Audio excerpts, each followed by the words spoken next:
hay una laguna de ley, el juez tiene que buscar la, la norma, ¿no? Que beneficie a la parte menos pudiente, que sería el empleado. Entre el empleado y el empleador, bueno, claramente el empleado es el que está en desventaja. Y estos principios también orientan al legislador para la creación o modificación de nuevas normativas. Eh, bueno, el primer principio es el protectorio o de tutela, ¿no? Que, como dijo Tomás recién, el de tutela está para proteger al empleado en caso de dudas, ¿no? En la primera parte tenemos el indubio pro operario, que quiere decir que en caso de duda se tiene que decidir a favor del trabajador siempre, ¿no? Después, bueno, en caso de haber más de una norma aplicable en una situación, si hay una situación y hay dos normas que se pueden aplicar, se tiene que aplicar la más beneficiosa para el trabajador. Y después la subsistencia de las condiciones más beneficiosas para el trabajador, que es si al momento del conflicto el trabajador tenía ciertas condiciones, como por ejemplo cierto salario mínimo, ese salario no puede ser ni reducido, ni eliminado, ni nada de eso, tiene que seguir estando ahí, no lo puede sacar, tiene que subsistir las condiciones más beneficiosas. Después está la irrenunciabilidad de derechos, que lo dijo también Tomás, que un trabajador no puede renunciar a sus derechos por más que esté firmado por un documento. Por ejemplo, si yo firmé un contrato en el que me están pagando un sueldo menor al mínimo, eso pierde validez al momento de un conflicto, porque, como dice ahí abajo, se puede asumir que yo firmé ese contrato bajo presión del empleador. Entonces, lo que predomina ahí sería lo que está escrito por la norma, o lo del derecho. Después, el principio de continuidad de la relación laboral. Eh, bueno, principalmente esto es porque la ley favorece los trabajos estables. La ley quiere que los trabajos sean estables y tiene en cuenta que la relación laboral para el trabajador es muy importante por la subsistencia del mismo trabajador y de su familia, ¿no? Él tiene que proveer a su familia con el trabajo porque el trabajo sirve para subsistir, ¿no? Y bueno, esto ayuda como protección para el despido arbitrario, que muchas veces ocurre. Entonces el despido tiene que ser con causa justa. Otro principio es la facilitación de la prueba, que en caso de algún conflicto entre las dos partes en un juicio, siempre la parte que afirma un hecho tiene que probarlo, tiene que tener pruebas de ese hecho.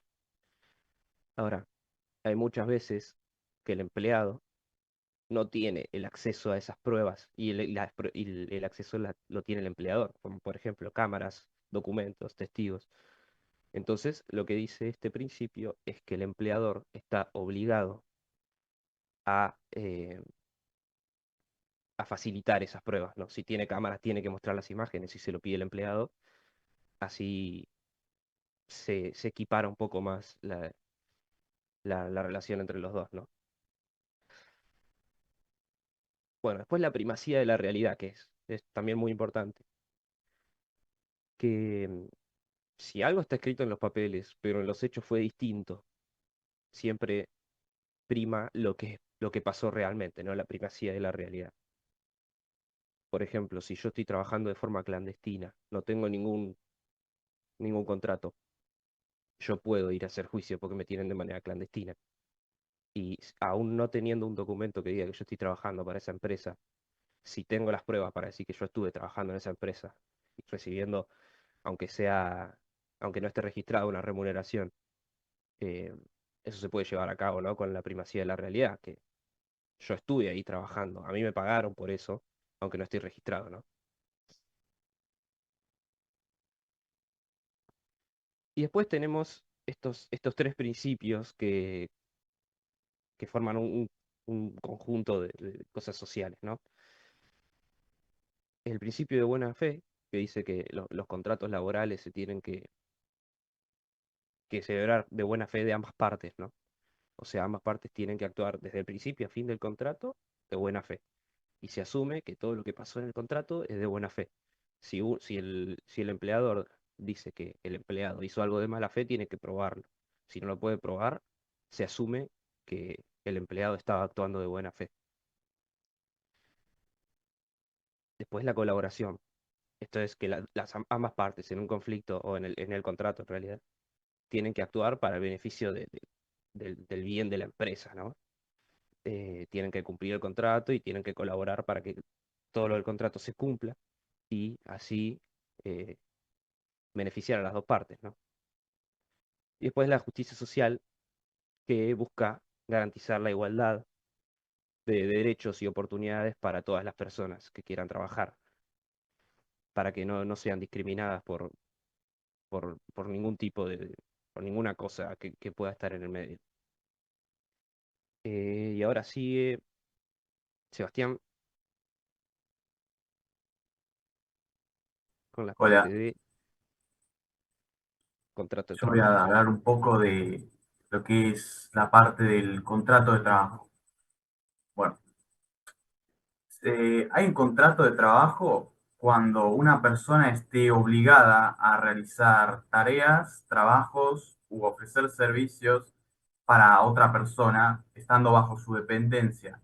Y puede ser por un tiempo determinado o indeterminado y lo hace a cambio de una remuneración. El contrato de trabajo, a diferencia del contrato de servicios, se caracteriza por la existencia de esta relación de dependencia o de subordinación, ¿no?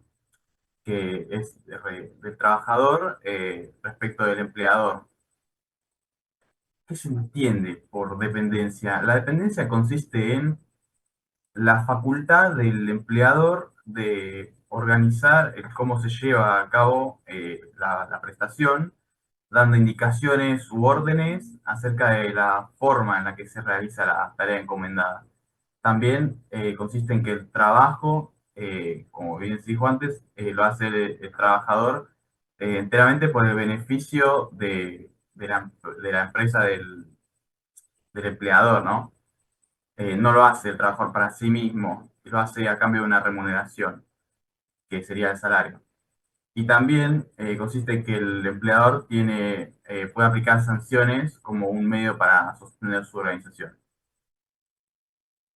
Según la ley de contrato de trabajo, el, el trabajo se rige por la ley del contrato de trabajo, las leyes y estatutos profesionales, las convenciones colectivas de trabajo o laudos con fuerza de tales, la voluntad de las partes y también los usos y costumbres.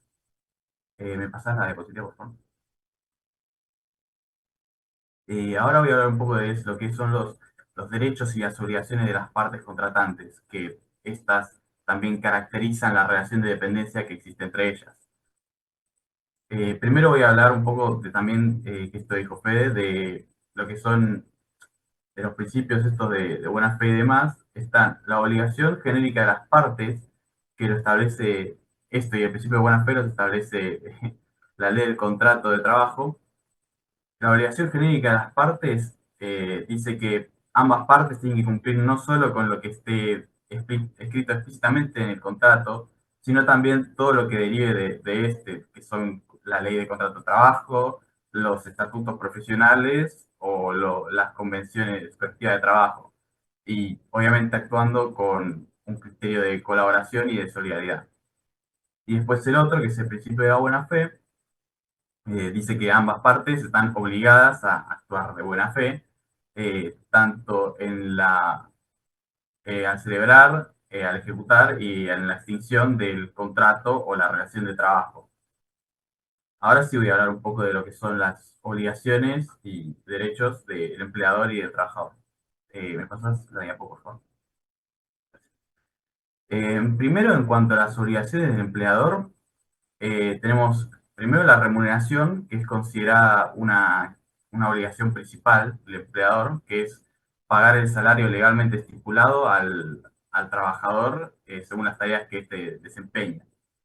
Después, otras obligaciones serían también respetar la dignidad del trabajador, actuar de buena fe cumplir con las obligaciones establecidas por el régimen de seguridad y prevención social, dar una ocupación efectiva, que esto significa asignar una tarea al trabajador, que no esté sin ninguna tarea, asignarle una tarea, y que esta tarea también tenga que ver con lo que está, para lo que está capacitado el trabajador, ¿sí? No le vas a poner, por ejemplo, un arquitecto, no le vas a decir que te haga un código, no. Después, las otras obligaciones son dar un igual trato a todos los trabajadores que estén bajo la dependencia del empleador, sin importar la tarea que los trabajadores realicen. Y el último es el deber de seguridad, que es el deber de cumplir con todas las normas de higiene y seguridad que resulten aplicables. Por otro lado, para las facultades del empleador tenemos el poder reglamentario, que es el poder organizar y dirigir la actividad laboral de su empresa, el ius variandi, que es el poder cambiar las condiciones del contrato siempre que estos cambios sean justificados y que no empeoren las condiciones del trabajador.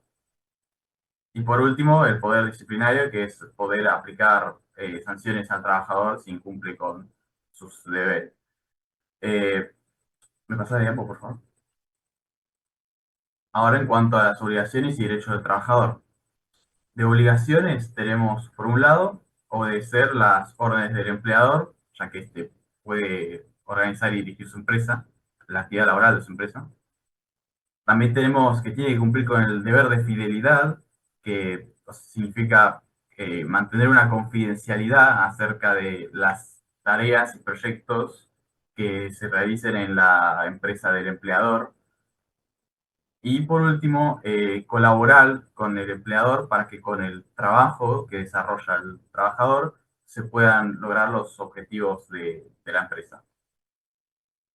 Ahora, en cuanto a los derechos del trabajador, tenemos por un lado que tiene derecho a recibir la remuneración por las tareas desarrolladas, el descanso semanal y el sueldo anual compensatorio, que se abrevia como SAC y comúnmente se conoce como el aguinaldo, que el aguinaldo básicamente eh, una doceava parte de la totalidad remunerada del año y se pagan dos cuotas, una mitad de año y otra a fin de año.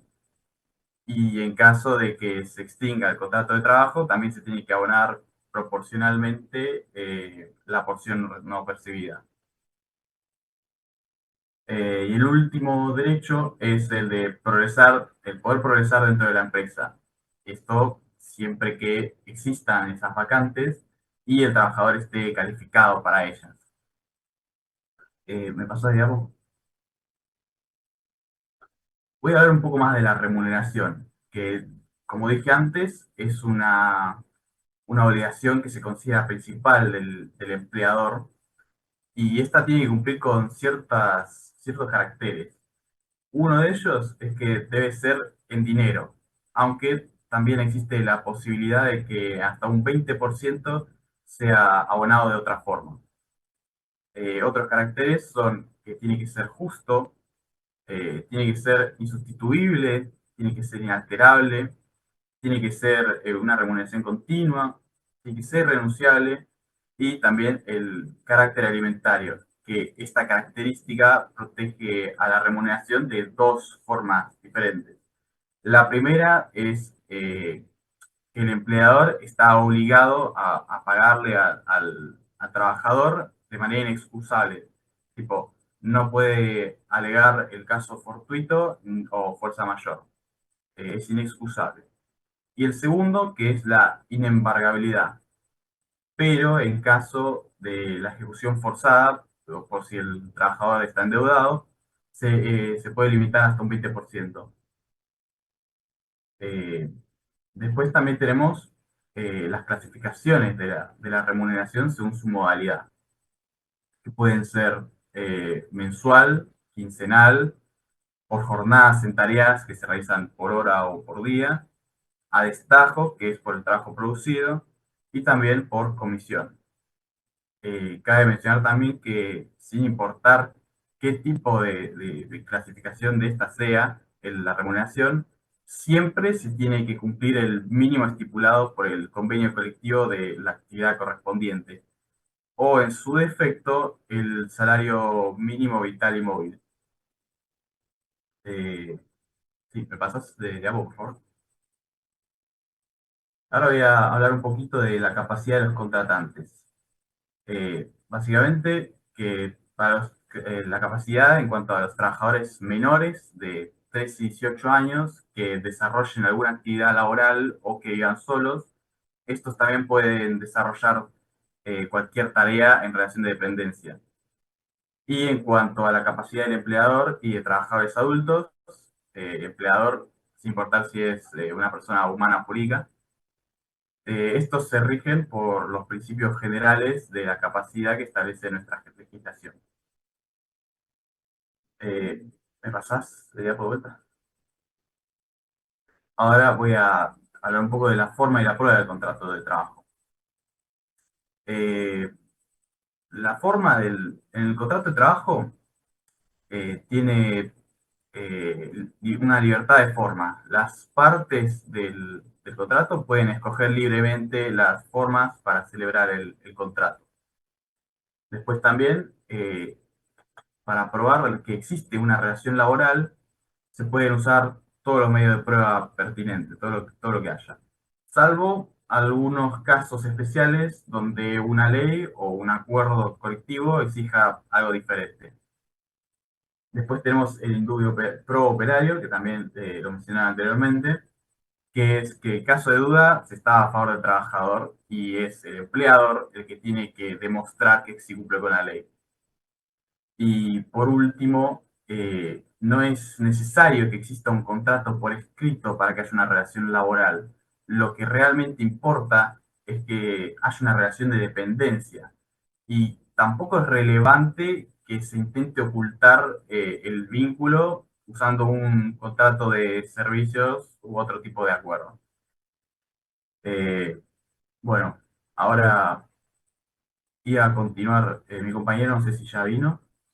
¿Eh? No, no, Guido no vino. Vienen las diapositivas de él ahora. No sé, podemos... Pongamos un pin acá y vayamos directamente vamos con lo último. a la parte de Hans, claro. Bueno, no creo que venga. Igual. Perdón, ¿quién es el alumno? ¿Cuál es el alumno que falta? Guido, No, pero el apellido, ¿cuál el es? apellido, no me lo acuerdo. Está al final de la diapo. Guido Eh, Camañe. Bien, ok. Se le debe haber cortado la luz o algo así. Sí, Eh, no responde.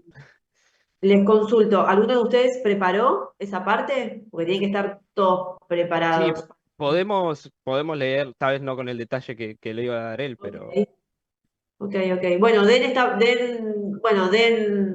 continúen así, lo leen y eventualmente aporto yo. No hay bueno, problema. Vale. Ok, si quieren lo vamos. leo yo, chicos. Allá Ya, leo, dale. bueno, bueno, ahora vamos a hablar de las modalidades del contrato de trabajo. Eh, bueno, estos tiene que seguir leyes y principios, ¿no? Primero el de la indeterminación del plazo. Esto quiere decir que los contratos son por plazo indeterminado, por defecto. Hay excepciones, como dice ahí, y ahora igual vamos a ahondar un poco más, un establecimiento de duración o una tarea que simplemente tiene fin y listo.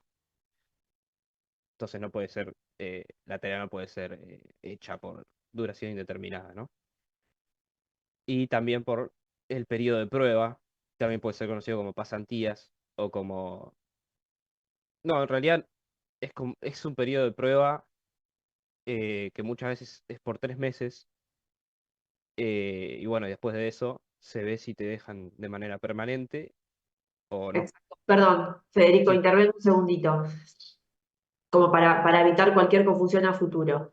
El principio general del derecho laboral es el plazo indeterminado. Es decir, yo te contrato, paso el periodo de prueba y se presume que el contrato sigue hasta que muera el trabajador, muera el empleador, que el trabajador renuncie o que el empleador despida con causa o sin causa a ese empleado. Por eso se habla de la indeterminación del plazo, como que la idea es que, en consonancia con lo que hablaron ustedes de los principios, garantizar la continuidad laboral. Por eso es uno de los principios de derecho laboral. Y de ahí es que sea indeterminado el plazo.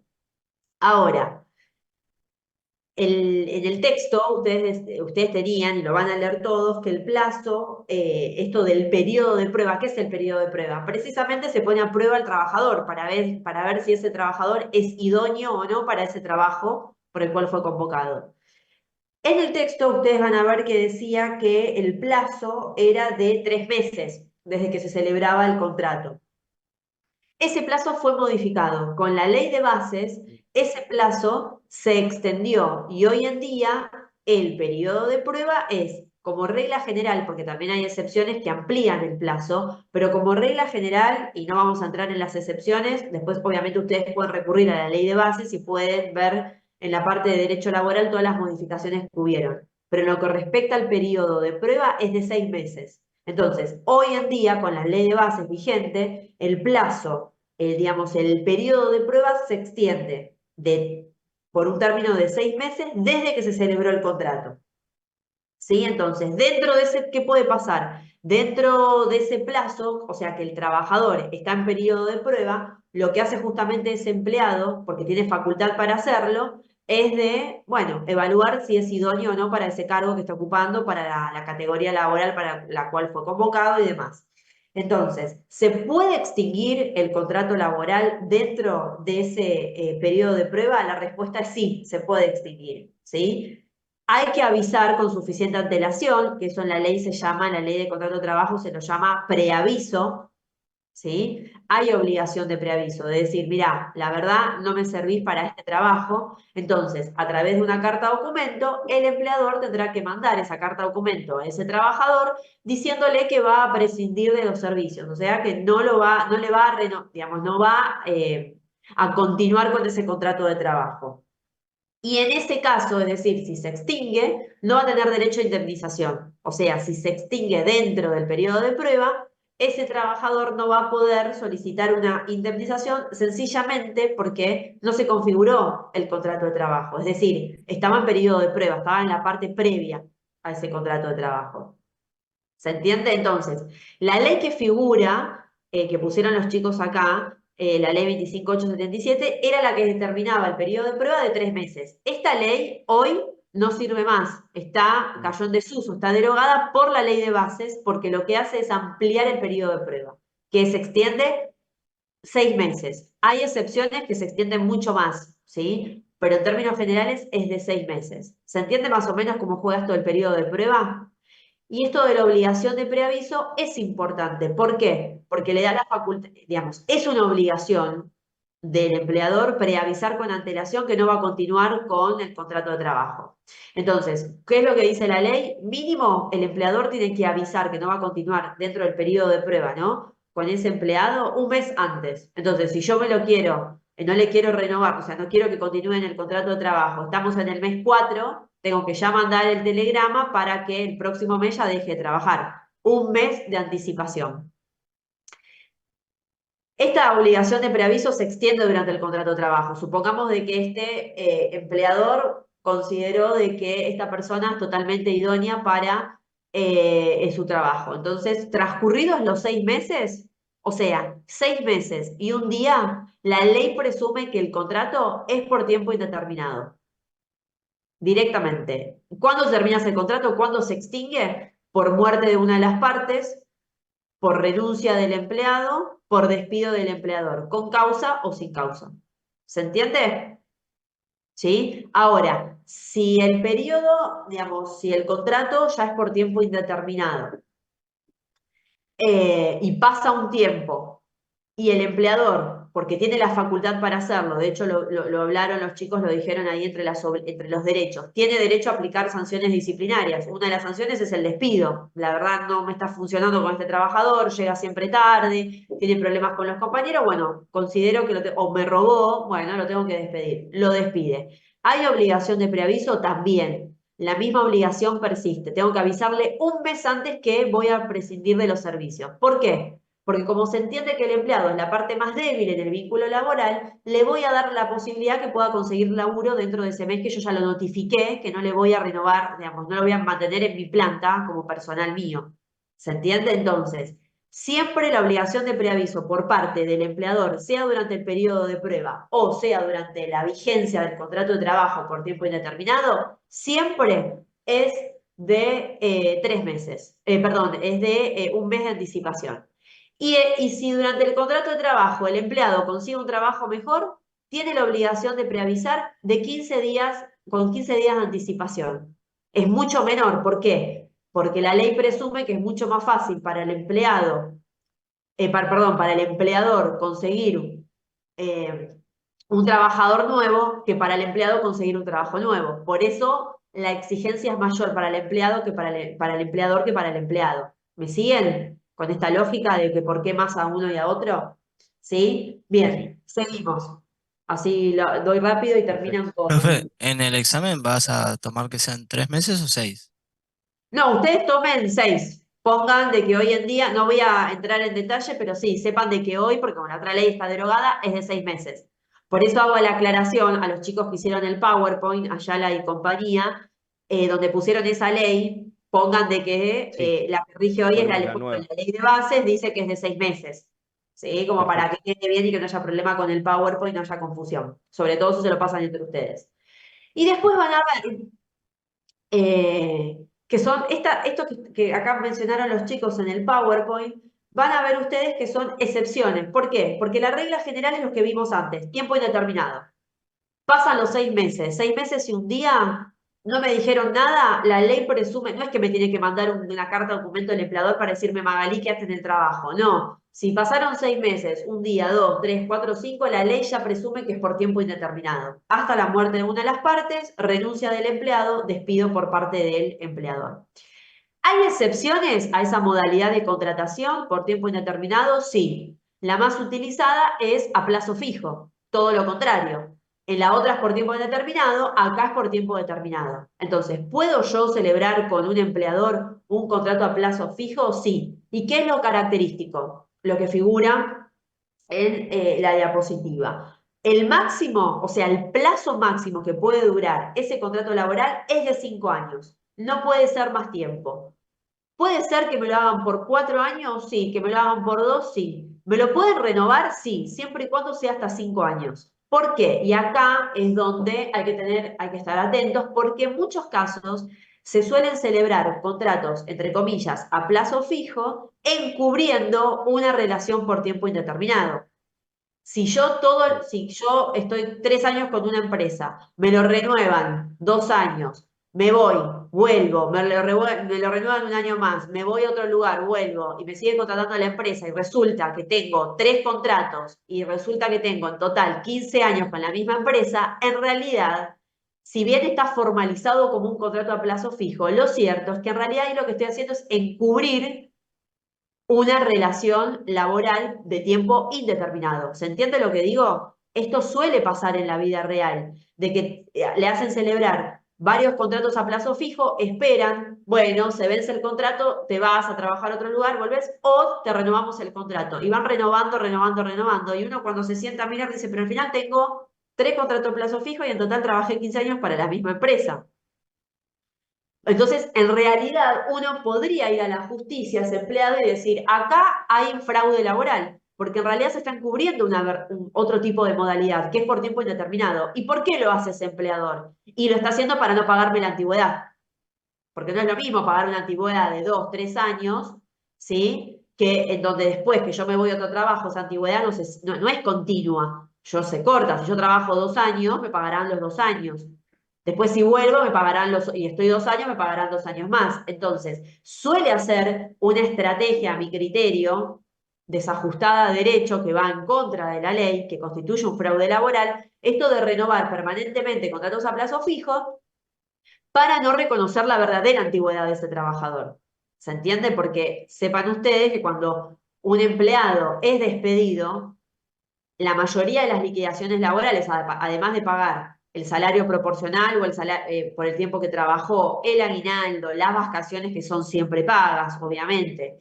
De pagar, también se va a pagar la antigüedad, que eso es lo que suelen ser, digamos, cuando un empleado tiene muchos años en una empresa, eso es lo que suele hacer más, digamos, más elevada la liquidación laboral, porque se paga un año, es un sueldo por cada año trabajado o por fracción mayor a 3 meses. ¿Qué significa? Que si yo trabajé 4 años y 4 meses para una empresa, eso como trabajé 4 meses, o sea, que es una fracción mayor a 3 meses, me lo van a computar como un año. Entonces me tendrán que pagar 5 sueldos en concepto de antigüedad. ¿Se entiende? Entonces, todo esto se evita, lo evitan muchos cuando hacen sucesivos contratos a plazo fijo. Por eso uno podría denunciar esto que le estoy planteando de que en realidad es fraude laboral.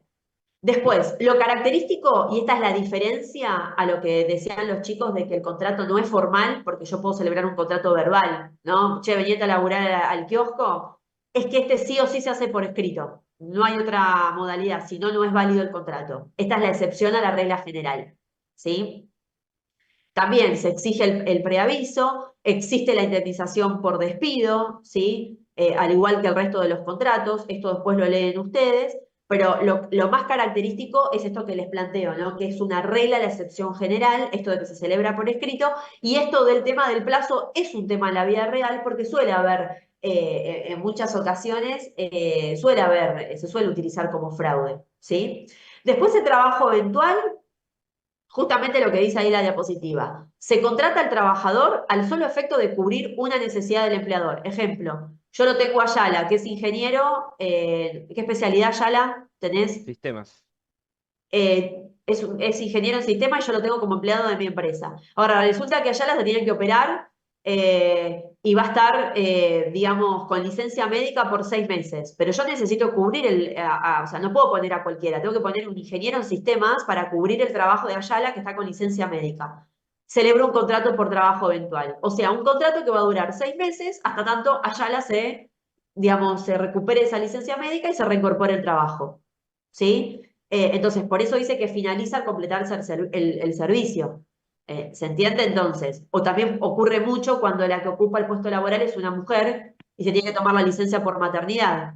Si ese puesto no puede quedar vacante, tengo que recurrir a un contrato de trabajo eventual para contratar a un trabajador y que ese trabajador pueda hacer frente a esa necesidad que yo tengo, que es cubrir esa vacante, porque si no, no funciona la empresa. ¿Sí? Contrato por temporada, es un contrato tipo permanente pero discontinuo. Este tipo de contratos, ¿vieron los chicos que se van a trabajar a la costa como relacionistas públicos en los boliches? Bueno, esos son contratos por temporada, suelen ser los contratos de guardavidas, también por temporada. Miren, las personas que son contratadas, por ejemplo, no sé, en las provincias en el interior, que contratan por ejemplo, para la cosecha de frutilla, bueno, en Santa Fe, en determinada época necesito tantos trabajadores. Entonces, es un trabajo permanente pero discontinuo, ¿sí? O sea, el trabajador tiene derechos, como todo contrato, obviamente que ese sueldo se va a pagar cuando presta ese servicio, realiza ese trabajo, ¿sí? Entonces, lo convoco en la temporada alta. Para la costa lo convoco para diciembre, enero y febrero. Listo. Y así se vuelve a renovar cada temporada. Y el contrato a tiempo parcial es lo que ustedes conocen como el contrato de medio tiempo, o vieron que está el full time. Full time es el contrato por tiempo indeterminado, ¿sí? Donde la jornada diaria estipulada por la Constitución es de 8 horas diarias, bueno, va variando según cada actividad. Pero el contrato por tiempo parcial es de medio tiempo, ¿sí? Mira, estoy estudiando en la UTN, podría trabajar, estudio por la mañana, trabajo por la tarde. Bueno, te contrato 5 horas a la tarde. Es un contrato por tiempo parcial. Y como es por tiempo parcial, tiene sus características propias. No se pueden realizar horas extras, ¿sí? Y todo lo que se paga, que sería la remuneración, que es el sueldo, las cargas sociales, los aportes jubilatorios, es proporcional a las horas que se trabajan, ¿sí? Básicamente, estas son las modalidades de contratación. Por supuesto, ustedes las tienen que leer, ¿sí? Y lo que tienen que hacer es ver las características principales de cada una, teniendo en cuenta que la regla general es la de por tiempo indeterminado. ¿Sí? Seguimos. Creo que ahí aparecía pasantías. Bueno, esto lo digo en Sí, términos generales también. Las pasantías, atenti con esto, no hay contrato de trabajo. O sea, si ustedes celebran la UTN, por ejemplo, hacen pasantías educativas con empresas o con el Estado Nacional, provincial, con el gobierno de la provincia, con el gobierno de la ciudad, lo que se busca es tratar de brindarle, como muy bien dice la diapositiva, una experiencia práctica complementaria a los estudios académicos a ese alumno. Pero no hay una relación laboral. Ese contrato lo hace la UTN con el gobierno de la ciudad, la UTN con una empresa. ¿Sí? Entonces, lo que aporta a ese alumno es experiencia en el ámbito laboral, además de, digamos, la experiencia académica y los contenidos que va incorporando durante el ejercicio de, digamos, de la vida universitaria, ¿sí? Por eso, eso sí, lo importante, que ustedes después lo van a ver ahí del texto, en materia de esto del tema de las pasantías educativas, que no son contratos, importante tenerlo en cuenta, es que, obviamente, si la UTN considera que no le sirve o a la empresa no le sirve, pueden dejar sin efectos el contrato, con lo cual esa pasantía cae y se le otorga ciertos beneficios. Se le va a dar también por día de estudio, se le van a dar los días de estudio a ese empleado que es un estudiante. O es decir, en esos convenios se van a pautar todos los derechos y las obligaciones, pero eso no lo va a negociar digamos, el alumno, lo va a negociar la UTN con la empresa, ¿sí? O con el gobierno de la ciudad o con el Estado Nacional, ¿sí? Así que eso después lo lees un poco y saber las características principales y con eso ya estamos. Seguimos y ya terminan ustedes. sí, esta es la parte de Hans. Rápido porque ya estamos Nos cumpliendo pasamos. el horario para que empiecen a dar los chicos de propiedad intelectual. Si hagan como me encantó esta última parte, esto se los pedí yo particularmente porque en el examen se suele tomar contrato de trabajo diferenciándolo de los otros contratos. ¿Se acuerdan que lo habíamos visto? ¿No? Que yo se los Sí, había quitado cuando habían dado a los chicos el otro grupo contratos. ¿Sí? Así bueno, que si pueden darle una leída y una explicación general, genial. Vamos. bueno. Entonces para cerrar y como conclusión, voy a mostrar y explicar las diferencias entre los distintos tipos de contrato de trabajo, los principales. Tenemos en los contratos el contrato de trabajo de obra y de servicio. Empecemos rápidamente por el de trabajo, que como bien dijeron mis compañeros, es el que rige la relación entre un empleador y un trabajador bajo la ley del contrato, o LST. La característica fundamental de este tipo de contrato es la subordinación o dependencia del trabajador respecto al empleador. Por eso acá en dependencia dice que sí, hay subordinación. Y eso quiere decir que el trabajador está sujeto a las directivas, el control y la organización del empleador. Después, estando en el renglón del contrato de trabajo, viene el objeto, que es la finalidad de dicho contrato sobre cómo el trabajador aporta la disposición de la fuerza de trabajo, la energía y habilidades para la organización productiva del empleador. Siguiendo con la obligación, nos referimos a cómo el trabajador tiene la obligación de poner su esfuerzo, tiempo y capacidad para realizar las tareas que le asigna el empleador. En el riesgo, el trabajador se ve ajeno a las pérdidas que contraiga la organización. El susodicho recibirá su remuneración independientemente si la empresa contrae ganancias o pérdidas. Después, en remuneración, el trabajador gozará siempre de un sueldo o salario por el tiempo trabajado, independientemente del resultado específico de una tarea. Y todo esto está envuelto en el marco legal de la Ley de Contrato de Trabajo, o LST, por lo cual el trabajador goza de derechos y beneficios establecidos por la misma, como vacaciones pagas, aguinaldos, indemnizaciones por despido sin justa causa, aportes de la seguridad social, etcétera, etcétera. Seguimos con el contrato de obra o locación de obras según el Código Civil y Comercial de la Nación. Este implica que una persona, el contratista, se obliga a ejecutar una obra determinada, material o intelectual, a favor de otra, el comitente, a cambio de una retribución. Este tipo de contrato tiene una dependencia autónoma, ya que el contratista actúa con independencia en la forma de ejecución de la obra.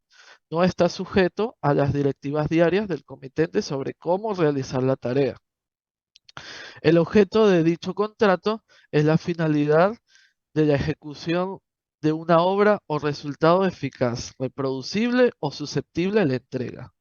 Su obligación es entregar un resultado final concreto, específico y medible por parte del contratista.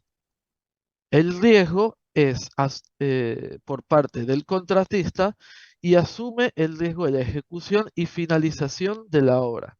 Si la obra no se entrega en las condiciones pactadas, la responsabilidad recae en el contratista. La remuneración de dicho contrato se vincula a la entrega de la obra terminada o por hitos de avance de la misma, no por el tiempo dedicado. Y debido a que está enmarcado en el Código Civil Comercial de la Nación, no goza de los beneficios de la ley de contrato de trabajo. Pasando ahora con el contrato de servicio o locación de servicio, según el Código Civil y Comercial, se da cuando una persona, el prestador de servicio, se obliga a realizar una actividad determinada a favor de otra, el comitente. Es muy parecido al contrato de obra, pero la diferencia recae en el objeto y la obligación.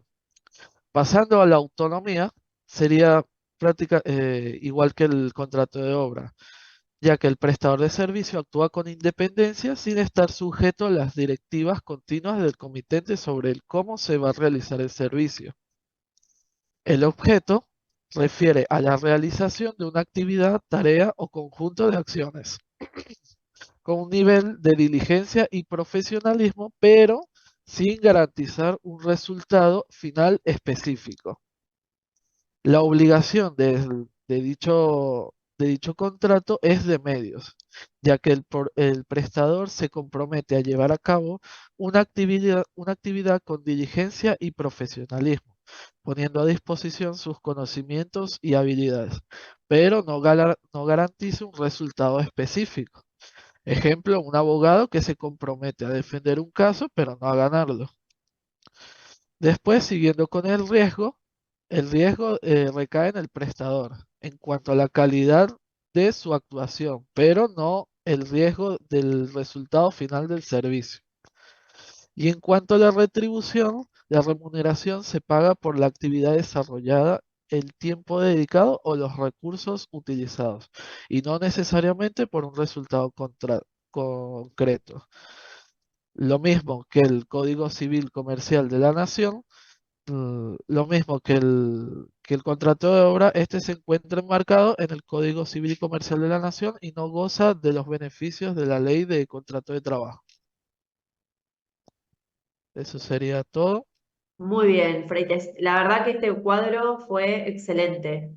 Me gustó muchísimo porque acá abarca todo lo que los chicos dieron en la parte de contratos de obra y servicios y hacen un resumen de lo que es contrato de trabajo. Así que atenti el resto de los compañeros para cuando lo tengan que estudiar.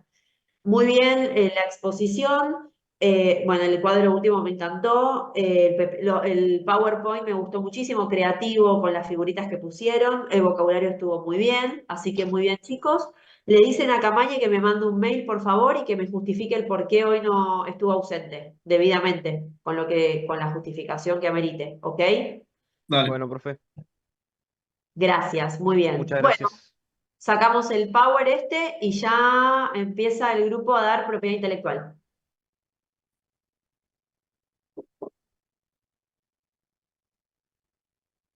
¿Estamos? Los que tienen que dar propiedad intelectual. Sí. Sí, sí. Tienen, ¿no? Para compartir, a ver, sí, yo me lo saqué, varios participantes. Ahí está. Es el grupo de Ojañán, Luján Rodríguez, Zavala, Rodríguez, B, tengo acá, Ignacio Notaro. Es el último grupo.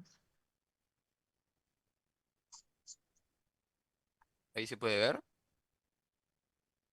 Ahí se ve, muy bien. Ahí se Sí, ve bien. sí, sí, se ve perfecto. Ahí está perfecto, muy bien. Bueno, cuando quieran pueden empezar. Uy.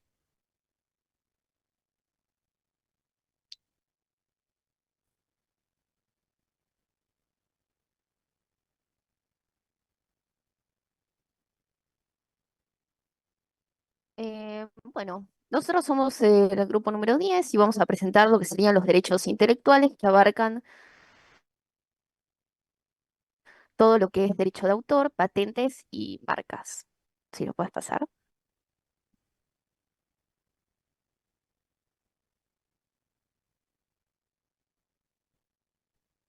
Bien. En el artículo número 17 de la Constitución Nacional tenemos que la propiedad es inviolable y ningún habitante de la nación puede ser privado de ella, sino en virtud de una sentencia fundada en la ley, todo autor o inventor es propietario exclusivo de su obra, invento o descubrimiento por el término que lo acuerde la ley. ¿Qué es lo que significa esto? Que el autor de una obra, tanto sea científica, artística, literaria, tiene derecho a disponer de ella, ya que integra, sí, Perdóname, te interrumpo porque es como que a veces te quedas congelada. Capaz que te conviene por el ah, wifi apagar la cámara. sí, puede ser, sí, sí, tengo, ahí está, Ahí, no te preocupes, dale, gracias. buenísimo. Em, bueno, em, mm, ¿qué significa esto que dice el artículo número 17 de la Constitución Nacional? Que el autor de una obra, tanto sea una obra científica, literaria o artística, tiene el derecho a poder disponer de ella, ya que integra parte de su patrimonio. Esto es lo que significa un derecho intelectual. Y el derecho intelectual rige tanto en obras literarias y artísticas, donde reconoce a los autores el derecho exclusivo para poder publicarla y poder reproducirla, como en materia de invenciones, donde protege lo que serían las prácticas industriales, como la creación de la creación intelectual. ¿Puedes pasar?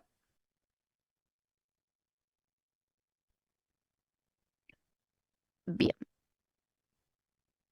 Voy a comenzar explicando lo que serían los derechos de autor. Em, ¿Qué derechos protege? ¿Quiénes pueden ser titulares de estos derechos? La vigencia del derecho de autor y luego mi compañera va a seguir con relación de terceros con la obra y el registro y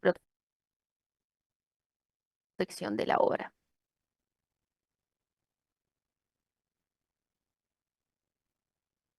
¿Pasaría?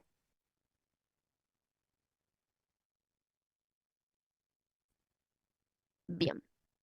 Los derechos tutelados. ¿Qué son los derechos tutelados en sí? Eh, Son los derechos que protege,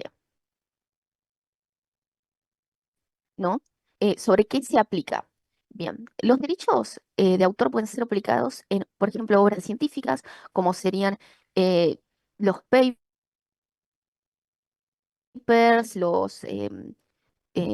los discursos científicos, diferentes tipos de libros que hablen sobre ciencias,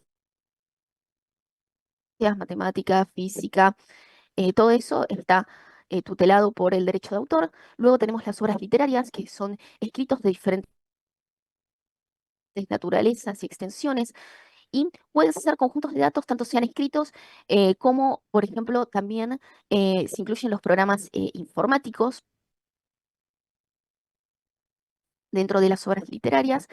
Y luego tenemos también las obras artísticas, que serían más composiciones del estilo musical, cinematográfico,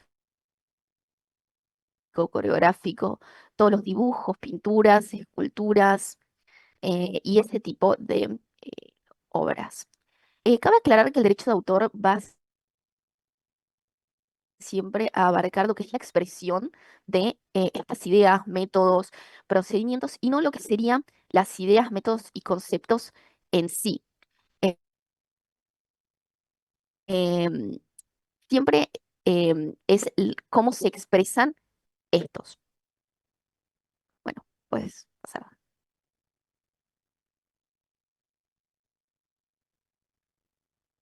Bueno, ¿quiénes son los titulares del derecho de autor? O quiénes pueden ser, mejor dicho, los titulares del derecho de autor. Como primero y principal, siempre vamos a tener al creador mismo de la obra, obviamente. Pero luego, en ciertos casos, puede haber otros titulares de este mismo derecho.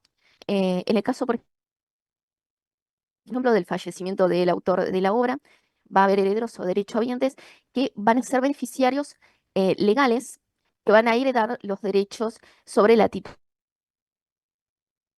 titularidad de la obra producida. Luego, luego tenemos también a los poseedores del permiso del autor para modificar la obra. El autor puede dar permiso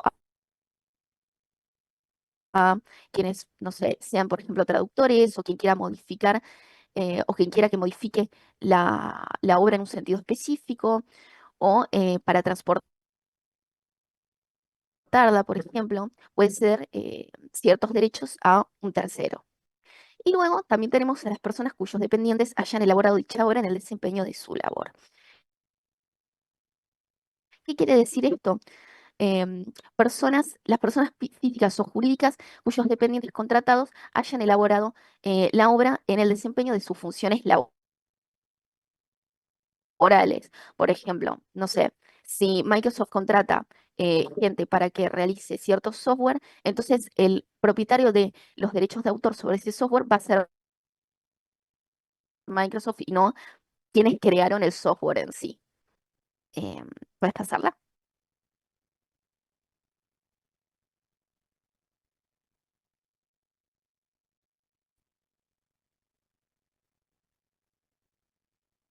Bien. Y luego vamos a hablar sobre la vigencia de estos derechos de autor. La vigencia va a depender también de si el autor es individual, si está en colaboración. Bueno, em, mm, si hay un solo autor, este autor va a disponer de los derechos de autor durante toda su vida, básicamente. Em, y luego, eh, y luego de su muerte, los herederos o los derechohabientes van a disponer de los derechos de autor hasta 70 años, luego del 1 de enero del año siguiente a la muerte del autor. En el Perdón, caso de, perdón. Hago una igualmente en el caso, aclaración. sí, Belén, un segundito. ¿Qué se entiende por derecho habiente? Sería, por ejemplo, la viuda, viudo, conviviente, ¿sí? Se entiende a los herederos, para que tengan una idea de quiénes son los derechos ambientes, ¿sí? Para que no haya problema después. Se entiende por las personas que lo heredarían. Esto O sea, está, lo que está una vez hablando, muerto tiene derecho a ambiente los familiares. claro, los familiares directos. ¿Entendés? Por ejemplo, viuda, convivientes, si eran convivientes, pues no había matrimonio por medio, ¿sí? Los hijos. Entonces, lo que está hablando Belén ahora es importante porque van a ver ustedes que la vigencia de los derechos intelectuales van a variar según si es autor, si es derecho de marca, si es patente. Entonces, acá lo que está diciendo Belén, muy bien como aclaró, corresponde, si la obra, o sea, para el autor le corresponde, mientras esté toda la vida del autor le corresponde a él la obra. Él es el titular de esa obra, ¿sí? Durante su vida. Cuando muere, ahí aparecen los herederos o derechohabientes, ¿sí? Y le corresponde hasta 70 años contados a partir del 1 de enero del año siguiente a la fecha de la muerte de ese autor, ¿sí? Esto es lo que la ley estipula de derechos de autor, de cuál es la vigencia de los derechos de autor, ¿sí? Seguimos, Belén. Sí, perdón, Zaira, no sé si dale, le buenísimo. responde Belén. No sé si ahí Belén tienes una pregunta, si no, después la respondo yo, no hay problema. Y Ahí tenía tenés yo también A ver, anotado que podía ser el último colaborador también. no te Puede escuché, ser. Tomás, perdóname. Que podría ser también los derechos al último colaborador que esté vivo. Lo que respecta al... eso justamente iba a decir luego, Ah, ok, Ah, ok, bien. dale, seguimos. en obras sin colaboración. Eh, em, bueno, justamente eso que está diciendo el compañero, en las obras que son en colaboración, justamente cuando los derechos también corresponden a ambos autores de la obra, en el caso de que sean dos o que sean varios, corresponden los derechos de autor a todos los autores de la obra. Sí, en el caso de que ambos autores fallezcan o todos los autores a los que les corresponda la obra fallezcan, ahí justamente los herederos son capaces, o derechohabientes también son capaces de gozar de los derechos de autor en el caso de que el último de los autores fallezca. Y ahí sí rige esto de 70 años luego de la muerte del último autor. Eso era la parte de colaboración. Em, bueno, después tenemos lo que serían las obras póstumas, que son las obras que no fueron publicadas en vida, que pertenecen a un autor y que la publica un tercero. Y en este caso, sí, los herederos o derechohabientes también son propietarios de los derechos de autor durante 70 años luego de la muerte, bueno, contados desde el 1 de enero del año siguiente a la muerte del autor. Eh, en las obras que no tienen herederos, ahí sí, estos derechos van a corresponder al Estado. El Estado puede disponer de la obra. Y bueno, con eso luego sigue mi compañera. Sí. Em, bueno, entonces, después de ver lo que es la vigencia de los derechos del autor, es importante destacar que nadie puede publicar una obra científica, literaria, artística o musical que esté registrada sin autorización expresa del autor o sus derechohabitantes. De todas maneras, existe lo que es una excepción donde se permite la publicación con fines didácticos, por ejemplo, en el caso de que se trate de comentarios, críticas o notas sobre la obra. Además, también la ley argentina protege lo que son las obras extranjeras publicadas en países que reconozcan el derecho de la propiedad intelectual. Y también existen lo que son casos especiales, como discursos políticos, literarios, conferencias o retratos fotográficos, donde también se exige el consentimiento de la persona involucrada o en caso de que haya fallecido de sus familiares. Por otro lado, también existen lo que son los contratos específicos que permiten a terceros utilizar la obra, siempre respetando los derechos de autor. Estos serían los contratos de edición y de representación. En cuanto a los contratos de edición, es donde el autor entrega su obra a un editor, por ejemplo, para que la reproduzca, la difunda, sin que el editor pueda modificarla. Y por otro lado se encuentra lo que es el contrato de representación, que es el que permite que la obra sea presentada en público, por ejemplo, en lo que es el teatro. Y en este caso el autor puede vender o ceder sus derechos total o de manera parcial también, pero el que lo adquiere no puede alterar esa obra bajo ninguna circunstancia. ¿Podrías pasar la siguiente, por favor? Después se encuentra lo que sería el registro de la protección de la obra. En cuanto a esto, esta puede registrarse en la Dirección Nacional del Derecho de Autor, que es dependiente del Ministerio de Justicia y Derechos Humanos. Lo que sería su objetivo sería la protección legal de los derechos de autor de la obra.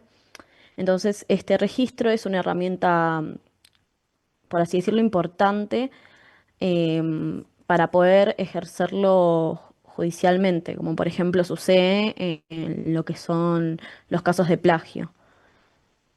Y en caso de que se defrauden los derechos de la misma, se establecería una reprimienda que está en el Código Penal con prisión de 1 mes a 6 años. ¿Podrías pasar a la siguiente?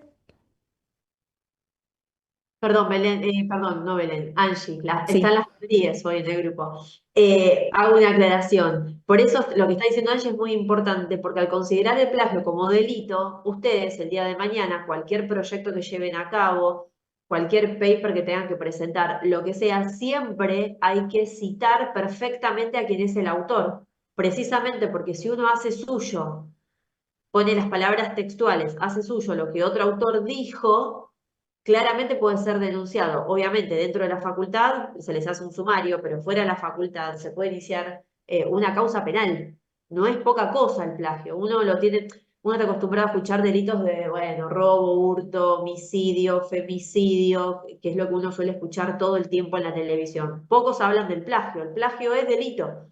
Entonces, Cuando uno lleva a cabo cualquier proyecto, ustedes que van a tener que hacer el proyecto final o algún paper el día de mañana o cualquier, digamos, obra que ustedes quieran llevar adelante, literaria, artística, ojo con utilizar obras de otros y no citarlas textualmente. ¿Se entiende? Porque la no cita textual es dejar la puerta abierta para una denuncia, obviamente, daños y perjuicios en el fuero civil y una causa penal por el delito de plagio. ¿Sí? Quería aclarar esto, Angie, está muy bueno que lo hayas aclarado porque pocas veces se habla de esto y es un tema muy importante. ¿Sí? Por eso, es más, hay que saber, bueno, veo que están las normas APA para saber cómo uno tiene que citar. Es importante, cuando, sobre todo ustedes que van a hacer el proyecto final, para recibirse de ingeniero, saber citar muy bien y que no haya lugar a duda de que lo que están citando corresponde a otro autor. Entonces ahí ustedes se cubren legalmente tanto del punto de vista civil como del punto de vista penal. ¿Sí? Seguimos, Angie, muy bien. Bien, entonces damos por finalizada la parte de derechos de autor y vamos a empezar a explicar lo que son patentes, donde vamos a hablar de su definición, diferencia con el modelo de utilidad, sobre qué es un invento, requisitos de patentabilidad, categorías de invenciones, sistemas de concesión en Argentina y vigencia del derecho, ¿sí? ¿Podrías pasar lo siguiente? Bueno, en cuanto a lo que es la patente de invención, es un título de propiedad industrial que el Estado le otorga a una persona sobre su invención o descubrimiento. Y entonces esta, una vez registrada, se le permite al titular ejercer las facultades de inventor de forma exclusiva. ¿Sí? ¿Podrías pasar a la siguiente? En cuanto a lo que es el modelo de utilidad es similar, pero este se le aplica a mejoras en objetos ya conocidos, a lo que serían objetos ya funcionales para que éstas funcionen, por ejemplo, de una mejor manera, donde el objetivo principal es potenciar lo que es la eficacia y la utilidad de aquel producto que ya existe. Entonces, ambos son títulos de propiedad industrial, pero no son lo mismo. Por un lado, lo que es la patente protege lo que son las invenciones completamente nuevas, productos o procedimientos. Pero lo que es el modelo de utilidad protege modificaciones útiles sobre productos ya existentes. Además, no puede otorgarse un modelo de utilidad si ya existe una patente vigente que cubra ese campo. ¿Sí? Ahora va a continuar mi compañero. 7 diapositivas, por favor. Hasta acá, chicas, muy bien, ¿eh? Bueno, primero que nada, ¿qué es un invento? Un invento es toda creación humana que permita transformar materia o energía para la producción. Como es muy difícil decir qué se puede patentar y qué no, eh, se dice qué características tiene que tener lo que se puede patentar. Bueno, primero tiene que ser un invento, se tiene que considerar novedoso a todo objeto ya existente, digamos. Eh, tiene que ser, tiene que ser un proceso creativo de conocimientos o ya existentes o no. Y tiene que estar comprendida, y no tiene que estar comprendida por el estado de la materia. Eso quiere decir que tiene que ser reconocimiento público, que no tiene que ser reconocimiento público ya un objeto que ya, no, que ya sea. Bien. Bueno, después, ¿qué no se puede patentar? Que eso es más fácil de decir. No pueden ser ni descubrimientos, ni teorías científicas, ni matemáticas. No pueden ser obras artísticas o creaciones estéticas. Tampoco pueden ser planes, reglas o métodos económicos, comerciales o intelectuales. No puede presentar formas de información y también, por ende, no puede ser programas informáticos. Tampoco pueden ser métodos médicos de tratamiento quirúrgico o terapéuticos en humanos y animales. Una mezcla de productos existentes tampoco puede ser. Y no puede ser materia viva o sustancias preexistentes. Siguiente diapositiva, por favor. Perdón, Mateo, si puedes hablar un poquito más fuerte, yo particularmente te escucho muy abajo. ¿Sí? Ok. Gracias. Bueno, los requisitos de patentabilidad es que sea un invento novedoso, que tenga una aplicación industrial, y que no sean ilegales. O que no vayan a una prohibición legal, más que no sea legal. Siguiente diapositiva. Bueno, la categorización de los inventos pueden ser nuevos productos industriales, pueden ser nuevos medios para obtención de productos o una nueva aplicación de medios ya conocidos. Y después puede ser bajo relación de dependencia o no. Si no es bajo relación de dependencia, el autor es el titular de los derechos y recibe todos. eh, el derecho a la patente internacional en el inventor o sus causodientes, quienes pueden transferirlo bajo licencias a terceros. Y bueno, si es un producto, los terceros no pueden realizar sin su consentimiento la producción, fabricación o venta o importación del objeto. Y si es un procedimiento, no pueden aplicarlos salvo que tengan el consentimiento de los autores. Ahora, si es hecho bajo una relación de dependencia, el, el empleado, creador de, creador del producto, no recibe la titularidad, lo recibe el empleador, siempre que el trabajo sea destinado total o parcialmente a procesos inventivos. O si el trabajo le aporta conocimientos o medios para la invención del invento, en ese caso el empleador tiene 90 días, una vez presentada la patente, para pedir la titularidad. Bueno, el, en todo caso, igual el inventor, el empleado, puede pedir una remuneración suplementaria por la creación del invento, además de que si se vende, si se explota o si cualquier otra causa que le hagan a los derechos, puede recibir hasta el 50% de las regalías producidas por el invento. También se considera, eh, también se considera un invento bajo relación de dependencia siempre que si yo como empleado renuncio al trabajo y después hago un invento, si pasa menos de un año, también se considera hecho bajo relación de dependencia, así que se aplica lo mismo. Y por último, bueno, será nula la renuncia anticipada del trabajador a los derechos conferidos por esto, digamos. O sea que no puedes renunciar antes a la patente, aunque sea como trabajador. Bueno, ahora sigue mi compañero con lo siguiente.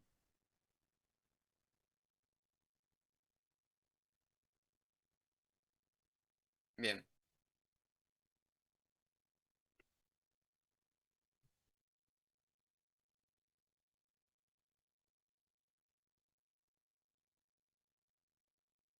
Ahí está. Bueno, se me había perdido la diapositiva, se me fue para atrás. Bueno, ahora voy a comentar sobre el sistema de concesión en Argentina. Venimos de hablar de ese otorgamiento de patente y los beneficios o los atributos que se les da al inventor o al dueño de esa patente.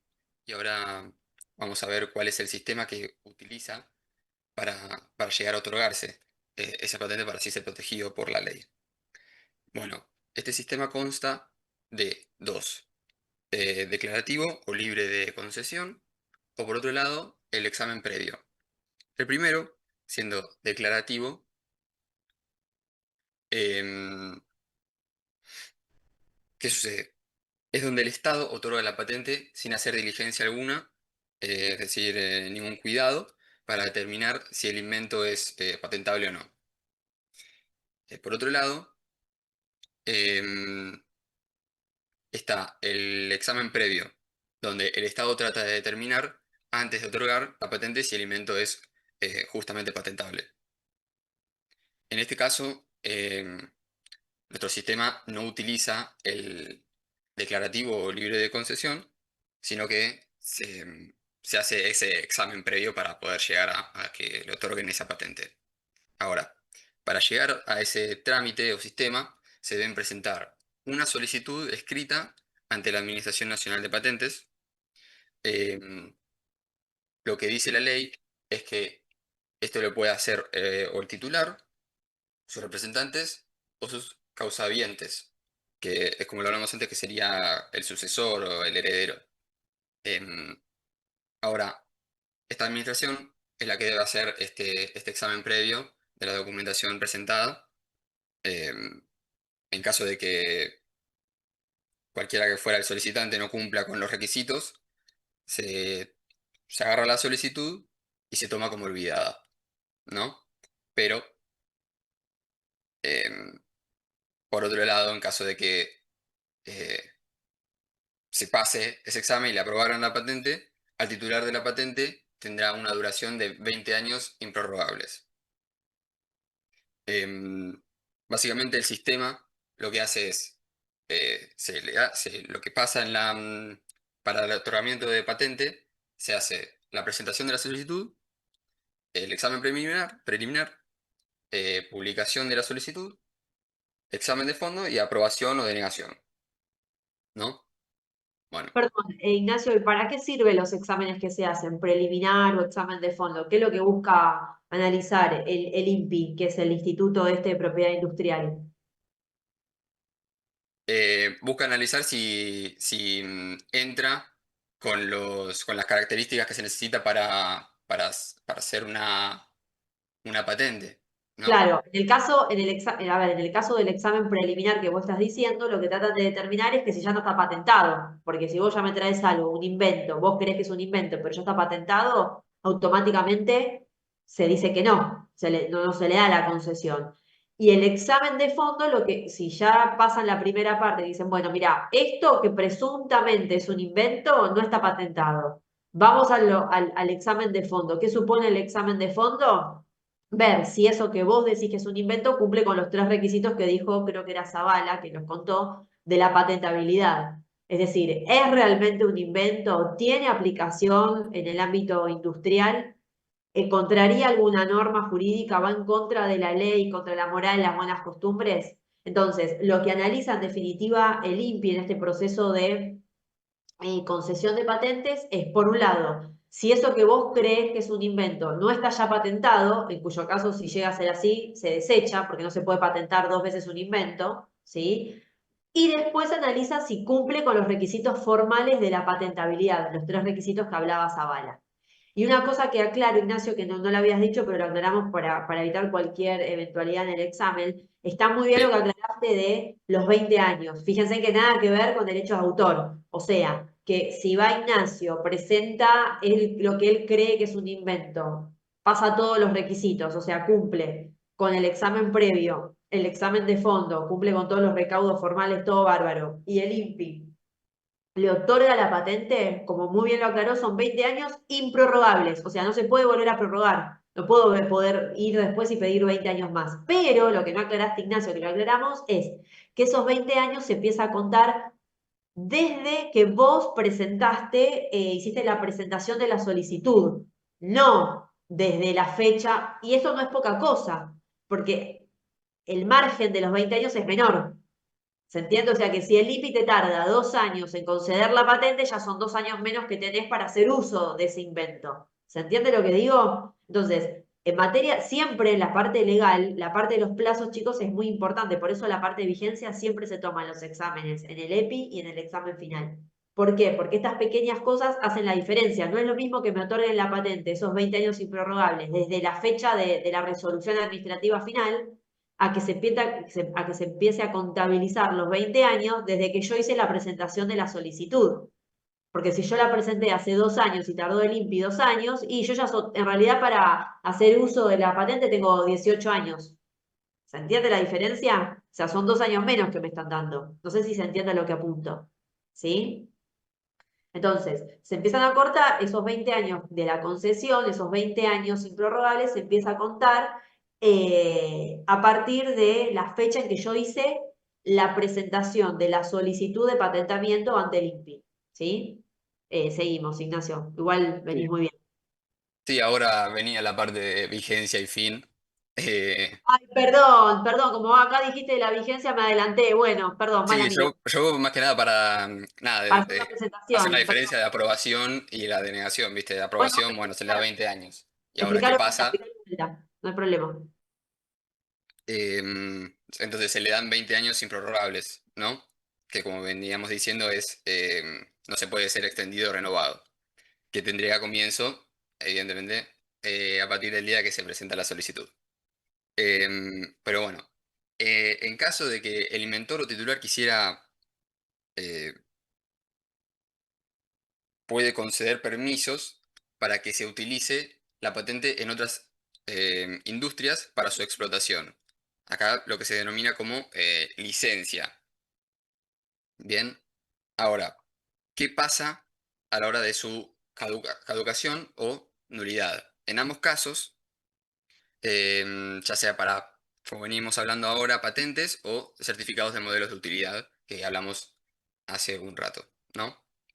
Bueno, esto pasa cuando se haya vencido la vigencia, es decir, pasan los años que se les daban, em, por la renuncia a la titularidad de derechos, por no abonar la tasa anual, em, cuando concedió el uso a terceros y no se explota la invención por un lapso de 2 años, em, también cuando fuera necesario para proteger la sociedad en general, digamos, está perjudicando la salud, la vida humana o animal, el medio ambiente. Y si transcurridos 8 años desde la concesión no se explota esta patente, esta invención, esta creación, digamos, ¿no? No se le dio uso. Bueno, ahí se termina con la parte de patentes y vamos a eh, pasar a lo que sería marcas, ¿no? Muchos de nosotros, por no decir prácticamente todos, sabemos qué es una marca. Vamos a ver muchos ejemplos a lo largo de esta presentación. em, pero nada, se puede identificar muy fácilmente si se puede, dónde están las marcas o qué es una marca para diferenciar ciertas cosas. Pero bueno, la marca como sí es un signo distintivo de los productos de una industria o un comercio para que nosotros como consumidores podamos distinguir eh, este producto entre otros, ¿no?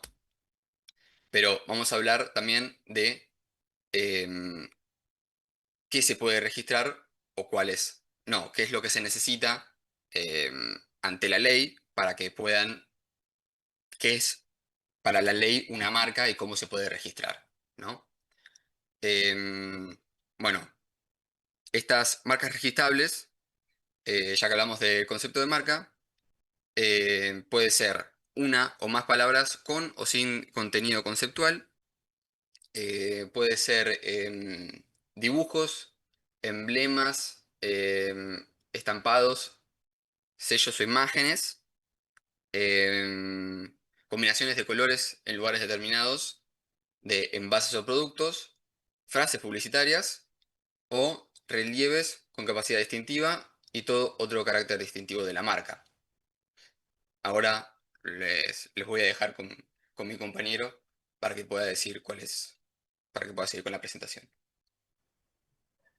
Bueno, mi compañero dijo que puede registrarse como marca, así que yo voy a decir que no se puede registrar como marca. Básicamente nombres, palabras o signos que constituyen la designación necesaria del producto o servicio a distinguir. Eso no se puede. Tampoco se puede, por ejemplo, palabras, nombres cuyas frases hayan sido de uso general antes de su registro. Después, la forma que se da a los productos, por ejemplo, si un producto es similar a otro, tampoco se podría registrar como marca. Después está el color natural del producto o un color aplicado a la misma. Pasamos a la siguiente diapositiva.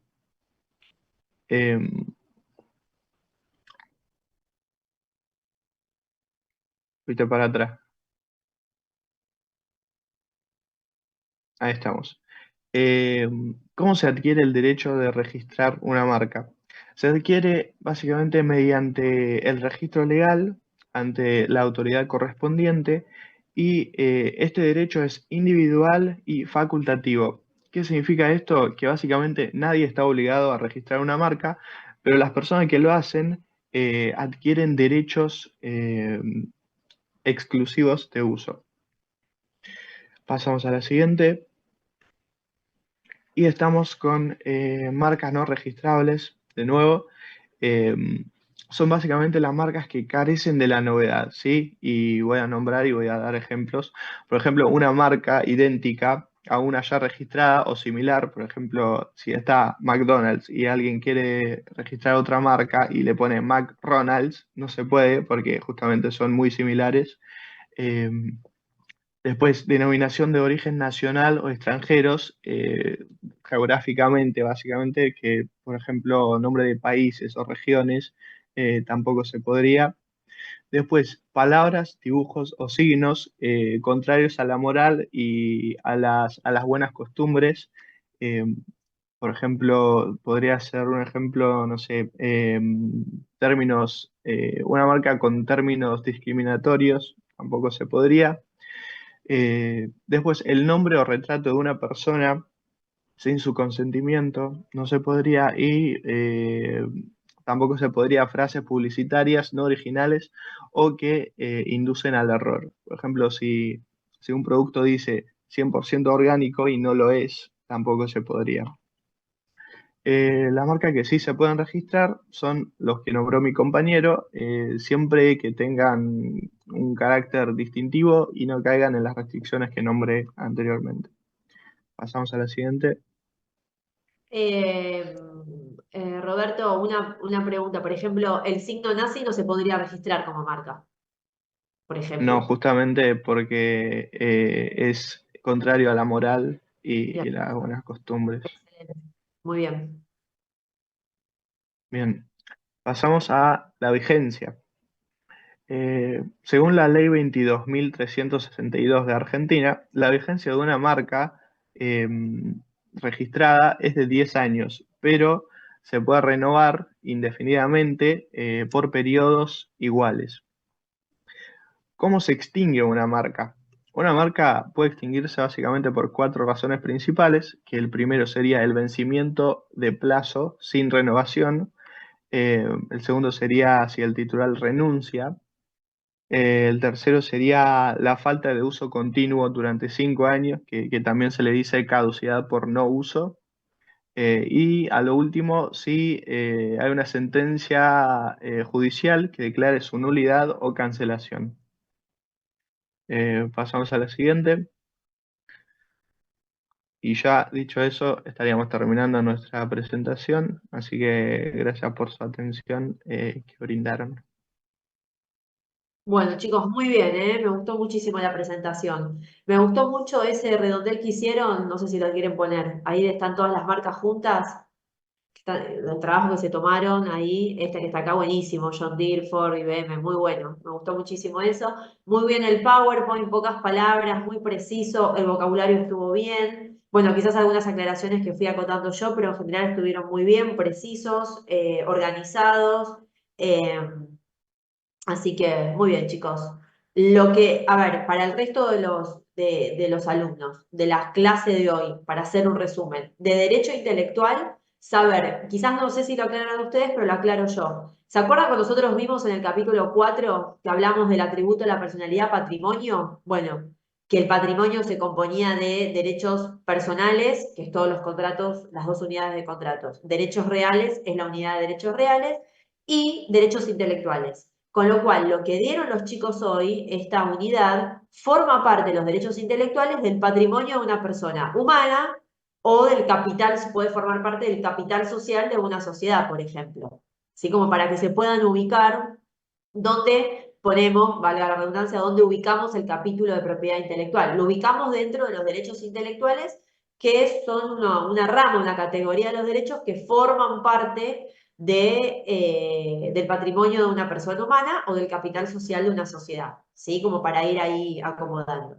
¿Qué es lo que tienen que saber de esta unidad? Lo que básicamente los chicos expusieron acá, saber que existen diferentes derechos intelectuales y cada cual tiene su propia normativa. Fíjense que acá no hablamos del Código Civil y Comercial. Sí, quizás podría aparecer el código como marco legal, el Código Civil y Comercial, en el caso de que, haya algún tipo de conflicto porque ese autor no autorizó a esa obra, entonces podrá iniciar una acción de daños y perjuicios porque otra persona usó su obra cuando él no otorgó la autorización, o cuando el inventor no otorgó la licencia patente, bueno, y eso lo perjudica, podría iniciar una acción de daños y perjuicios y ahí entraría a aparecer el Código Civil y Comercial, o como hablábamos antes con la otra compañera, cuando se comete, por ejemplo, el plagio con una obra, bueno, ahí aparece directamente el Código Penal, ¿sí? Pero fíjense que estos derechos intelectuales, cada cual tiene su propia normativa, ¿sí? Entonces, ¿qué tienen que saber acá? Puntualmente. No puse la cámara, perdón. ¿Qué es lo que tienen que saber acá puntualmente? ¿Cuáles son los derechos intelectuales? Saber que está patentes de invención, su diferencia con los modelos de utilidad, cuáles son los requisitos para que se pueda patentar un invento, ¿sí? Y sobre todo saber la vigencia, ¿ok? Y bueno, qué se puede patentar y qué no. Por parte de digamos, de los derechos de autor, ¿qué se entiende por obra? Lo mismo. ¿Qué incluye los derechos de autor? ¿Cuál es la vigencia de ese derecho? ¿Qué puede hacer? O sea, el tener la titularidad de una obra. ¿Qué me representa a mí que soy el autor? ¿Qué puedo hacer? ¿Qué puedo hacer? ¿Qué no puedo hacer? ¿Sí? Y lo mismo con marca, que es la marca. Y bueno, esto de, sobre todo la vigencia, ¿sí? Fíjense que la vigencia es un requisito o es un tema que se ve en los tres casos. Entonces, apunten directamente a eso y a lo que los chicos fueron exponiendo hoy. Ejemplos de qué se puede registrar como marca. Con que sepan 2 o 3 ejemplos de cada uno es suficiente, chicos. No les voy a tomar de memoria el artículo. Y en el final no se suele tomar de memoria el artículo. No estamos en la clase con derechos intelectuales, se puede hablar muchísimo de este tema, ¿sí? Pero sí saber 2 o 3 ejemplos de cada caso. Si quieren sacar el Power, ya lo pueden sacar. Muy bien. Y de derecho laboral, ¿qué es el trabajo? ¿Qué es un contrato de trabajo? ¿Quiénes son las partes que intervienen? ¿Cuáles son los derechos y las obligaciones principales de cada parte? ¿Sí? ¿Cuál es la modalidad más común, la regla general, que es el tiempo indeterminado? ¿Cuáles son las excepciones a esa modalidad? ¿Sí? Bueno, básicamente eso es lo que dieron los chicos hoy y lo que, bueno, aporté yo también a la clase. ¿Se entiende más o menos de los temas que irían para el EPI de estas 2 unidades? Obviamente ustedes tienen que hacer lectura de todo, pero teniendo en cuenta que estamos a una semana de rendir, focalícense en lo que les estoy explicando acá de derecho laboral y de propiedad intelectual. ¿Sí? ¿Alguna duda? Antes que ahora va a dar a las 10 de la mañana, va a dar clases el doctor Pablo Castiarena sobre la última unidad, sobre la actuación profesional del ingeniero, va a hacer algunas acotaciones, que de alguna manera es un repaso de la unidad número 6, así que no es mucho más. Si quieren, entonces hacemos un recreíto, ¿les parece? Así descansan. Sí, porque ya no dan más, les veo las caras, pobres, no me aguantan más. Volvemos a las 10, cuando ya empieza el profe a hablar, ¿les parece? ¿Sí? Dale. Bueno, Bárbaro, profe. Ok, volvemos a las profe. 10 entonces. Sí, dale, profe. Dale, profe. Dale.